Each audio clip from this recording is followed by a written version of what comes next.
5:49, right to business on our roundtable tonight. Stuart Harrison is the CEO and president of the Greater Peterborough Chamber of Commerce.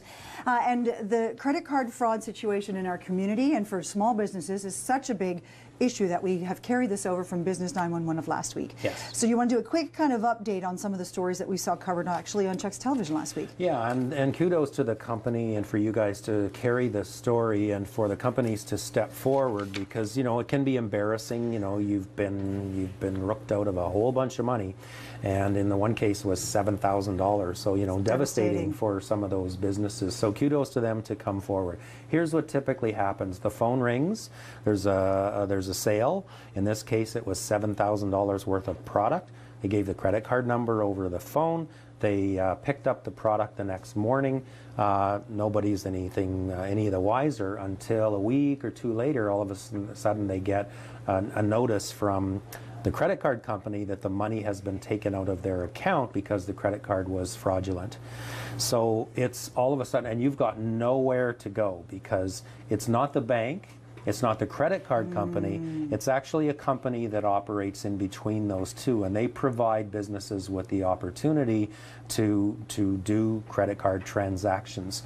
There's three of the mainline companies are Moneris, First Data, and Chase Payment Tech. And it's very important that nobody gets blamed in this situation. It's not the business's fault for trying to do business. Right. 99 times out of 100, you just do a transaction and then nothing happens and it's all, you know, it's all above board. But when you get scammed like this, it's typically a stolen credit card number.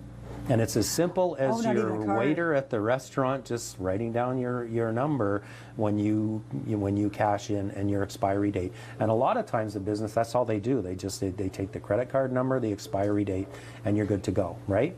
And so you can't blame the business for trying to do business, but there are some tips and tricks on how to prevent this, because in the end there are certain things that you do on a daily basis that you really shouldn't be doing, because in the end if you end up with someone who's dishonest, the fact that you haven't sort of crossed the T's and dot the I's is how you get burned. And that's how typical criminal just depends on you not paying attention and not, you know, sort of sticking to the rules. So that's we've got 6 quick tips. Yeah, what are those tips? Okay, so pardon me for reading them. There was a lot to memorize here, so I'm going to go through them. We have our last 3 minutes. We'll help you out on the screen. Great. So first of all, get all of the information. There's a cardholder's name. That's fairly obvious. All 16 digits, again, fairly obvious. The expiration date.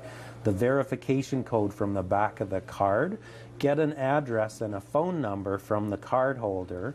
And again, a lot of this happens with a stolen number, not a stolen card. So even the simple thing of asking for an address can throw a criminal. If they hesitate at all, then you should smell something, right? Okay, good. So that's number one. So get all the information. Number 2, if there's any doubt, there's a verification process that all of these credit card companies have. So just say, you know, cool down.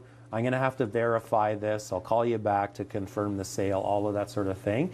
If you smell something, sometimes that's all it takes. And then you call in, you verify, here's the information I have, is this true? At that stage, they should be able to tell you whether or not it's a legit transaction. Anyone making a purchase of that size of $7,000 over the phone should be happy that they're going to verify all of this, right? Yeah, I would say that's absolutely true. Yeah. And, you know, in a lot of cases, that's not a typical sale. No. Another non-typical situation is where they want the immediate delivery, or they want, you know, that well, I'll pick it up tomorrow, you know, that sort of thing. If there's sort of a short window on this, that's a clue, because it's only a matter of time before the bank finds out, wait a second, this card, this is not true, this has not been approved, this is a stolen number, all of that sort of thing. We have our last minute and a half for these last 3.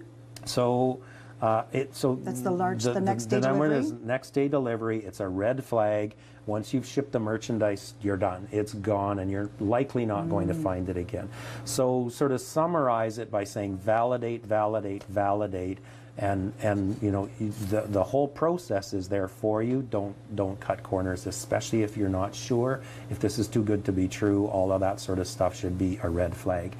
And then what happens if fraud actually occurs? First of all, you call the police, not only in your town, but in the town where you ship this stuff to. Right. Okay? Call the cardholder's bank. So whatever card number you got, call that bank because they're going to need to know, right? Report the crime in the city that you ship the merchandise to, because there's every chance that you might get it back if this is something that's been going on, if they find a location, if they've done a major bust at a warehouse and they found all of your products sitting there.